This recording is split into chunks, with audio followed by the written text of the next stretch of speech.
Alright, so this is a simple project that I decided to try. So I'll connect my power source and see how it works. So when I connect my power source, I'm greeted by a welcome screen, Arduino calculator, then by Frankaboji, that's me. So my A, B, and T, D over here represent my operation, that's the plus, subtraction, multiplication, and division respectively. Then this has symbol is my equal to sign, then my stars symbol here is my clear. So let's see. So if I see 4 plus, then let's see 6 here, then equal to 10. Then I clear my screen with this. Another one, let's say 8 minus 9 equal to -1. I clear my screen.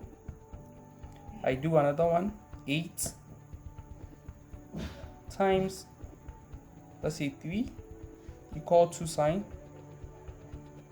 24. I clear.